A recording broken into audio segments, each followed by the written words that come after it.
Assalamualaikum warahmatullahi wabarakatuh.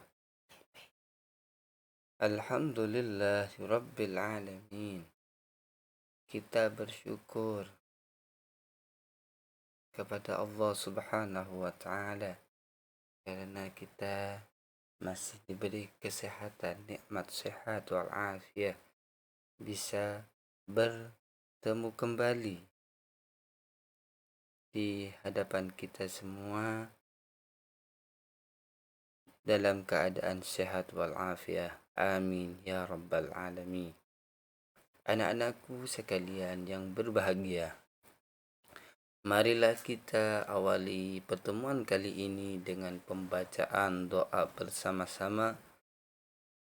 Berdoa kepada Allah Subhanahu wa taala, semoga apa yang kita inginkan, apa yang kita pelajari pada kesempatan kali ini akan mendapat ilmu yang barakah, yang bermanfaat. Amin ya rabbal alamin. Mari kita berdoa bersama-sama. Bismillahirrahmanirrahim.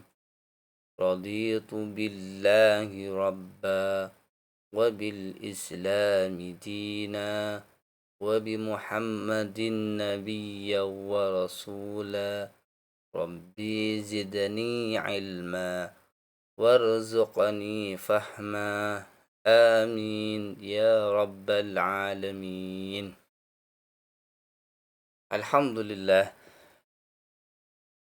anak-anakku sekalian, pada pertemuan kali ini kita akan membahas tentang ketentuan khitan. Sebelum kita menjelaskan pengertian daripada khitan, adakah anak-anakku sekalian sudah mengerti tentang khitan? Atau apa pengertian daripada khitan? Baiklah anak-anakku sekalian, mari kita simak bersama-sama apa pengertian khitan.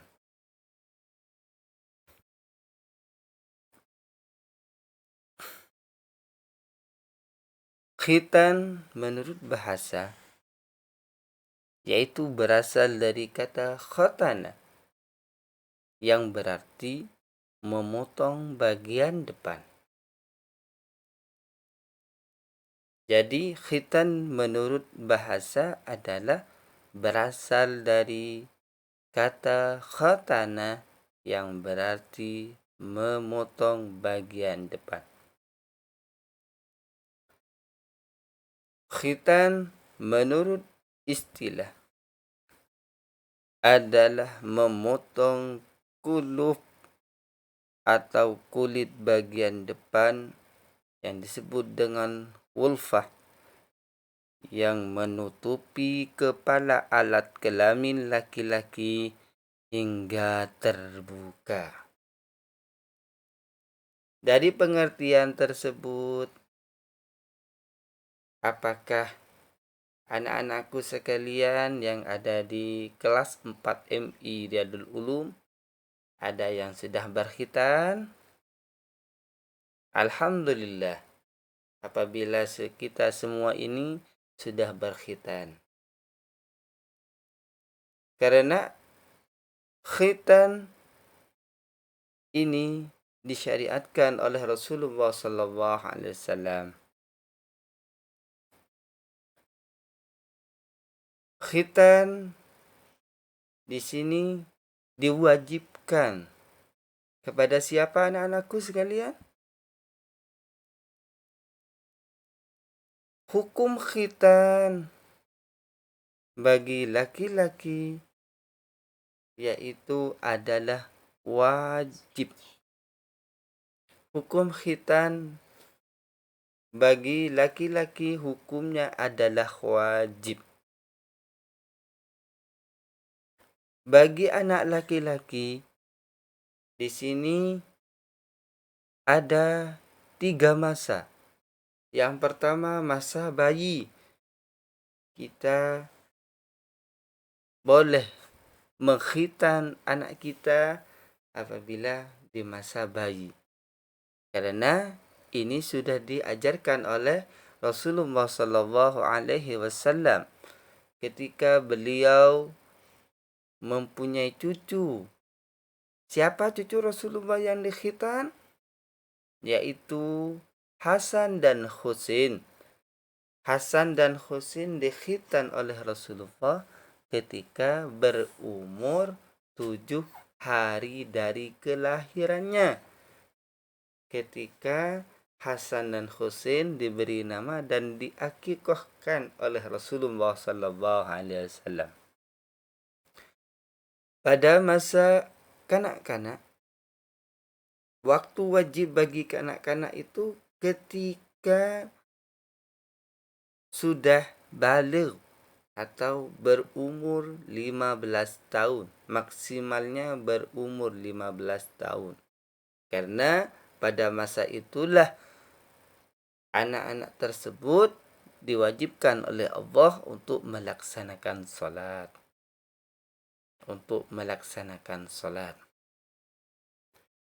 Yang ketiga yaitu ketika masa mu'allaf. Pada masa mu'allaf ini, bagi laki-laki yang mu'allaf, ia diwajibkan untuk berkhitan ketika ia sudah bersyahadat kepada Allah Subhanahu wa taala, yaitu ketika dia masuk Islam. Walaupun dia sudah berumur 50 tahun atau 30 tahun, maka dia diwajibkan untuk berkhitan, tidak melihat daripada umurnya. Hukum khitan bagi perempuan adalah sunnah. Hukum khitan bagi perempuan hukumnya adalah sunnah. Anak-anakku sekalian yang berbahagia, kenapa orang Islam harus dikhitan? Karena khitan mempunyai tujuan. Apa tujuan khitan? Kenapa kita harus dikhitan? Karena tujuan daripada khitan yaitu untuk mempermudah seorang muslim mensucikan diri dari najis. Suci dari najis termasuk perkara atau syarat sahnya salat. Syarat sahnya salat kita harus suci dari najis, yaitu badan, pakaian, dan tempat. Anak-anakku yang berbahagia, khitan juga mengandung makna kesucian dan kebersihan dari kotoran-kotoran yang menyebabkan penyakit yang melekat pada kelamin. Jadi, tujuan daripada khitan yaitu untuk mempermudah seorang muslim mensucikan diri dari najis. Dalam tujuan tersebut, kita harus mengetahui kenapa kita harus berkhitan, karena sudah disyariatkan. Syariatnya khitan yaitu ketika Nabi Ibrahim alaihissalam. Sejarah khitan ini adalah dimulai dari Nabi Ibrahim alaihissalam. Nabi Ibrahim yang pertama kali laki-laki yang dikhitan. Umur berapa Nabi Ibrahim yang dikhitan? Nabi Ibrahim alaihissalam dikhitan yaitu ketika beliau berumur 80 tahun. Nabi Ibrahim dikhitan ketika berumur 80 tahun, yaitu menggunakan kapak. Betapa sakitnya Nabi Ibrahim ketika dikhitan dulu. Anak-anakku yang berbahagia, coba yang pertama kali yang dikhitan untuk laki-laki adalah Nabi Ibrahim. Dan untuk perempuan itu siapa anak-anakku yang bahagia? pertama kali yang dihitan untuk perempuan yaitu Siti Hajar, yaitu istri Nabi Ibrahim alaihi salam. Jadi yang pertama kali dikhitan untuk laki-laki adalah Nabi Ibrahim semenjak beliau berumur 80 tahun. Dan perempuan yang pertama kali dikhitan adalah istri Nabi Ibrahim yaitu Siti Hajar. Anak-anakku yang berbahagia, dengan sejarah khitan dan tujuan daripada khitan tersebut dan hukum khitan, maka ada hikmah dan manfaat daripada khitan tersebut, anak-anakku yang berbahagia.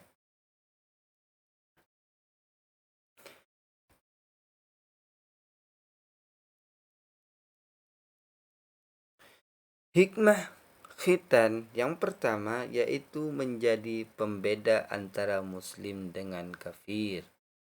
Apabila orang Islam sudah dikhitan dan orang kafir tidak dikhitan, karena apabila sudah masuk Islam kita diwajibkan untuk berkhitan. Hikmah yang kedua yaitu menjaga diri dari najis. Menjaga diri dari najis ini termasuk daripada hikmah khitan dan termasuk tanda-tanda orang yang beriman. Sesuai dengan hadis Rasulullah, an-nadhafatu minal iman. Bersih itu sebagian daripada iman.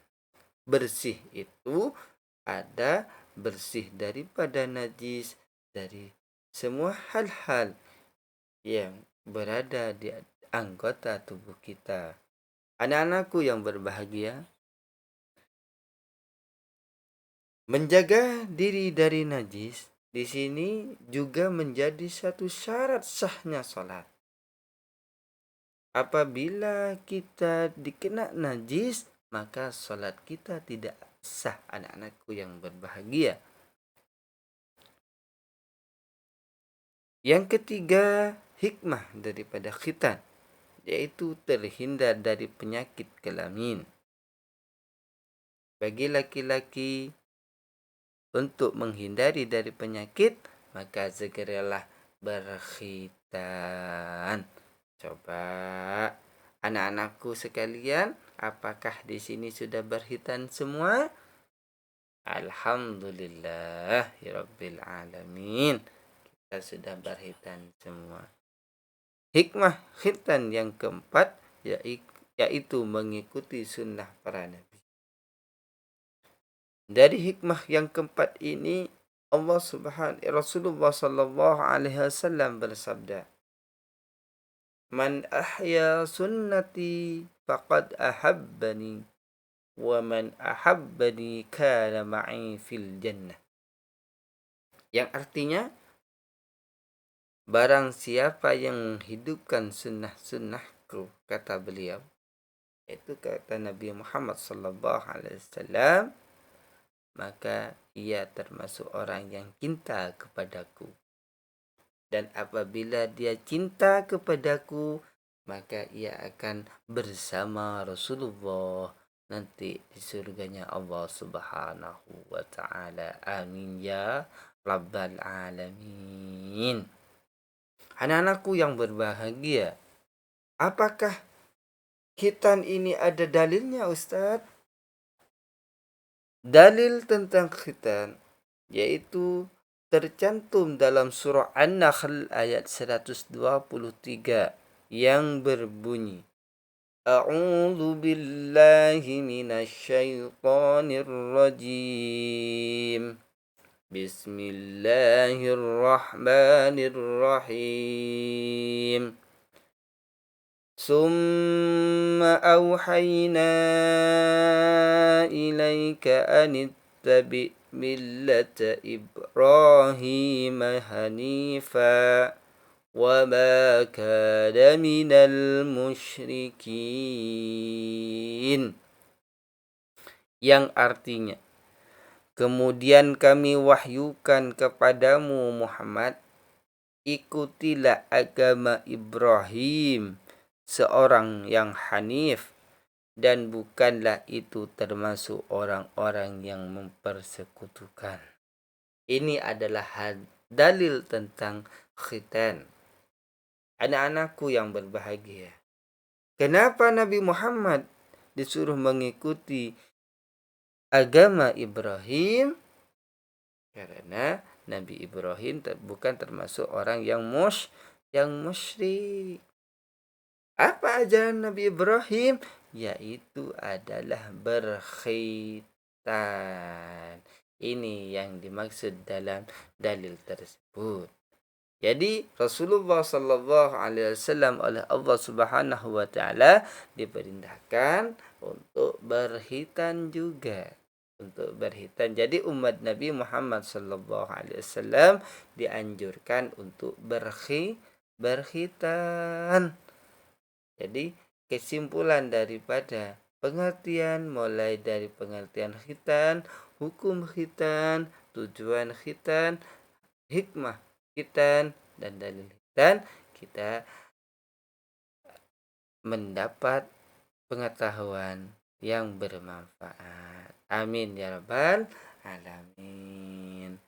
Alhamdulillah, kita sudah bersama-sama mendengarkan pengertian khitan, dalil khitan, tujuan khitan, hukum khitan, dan hikmah khitan. Anak-anakku yang berbahagia, mungkin dari saya ini yang ilmu yang kita dapat berikan kepada anak-anakku sekalian. Adakah anak-anakku sekalian yang tidak dimengerti dalam masalah khitan?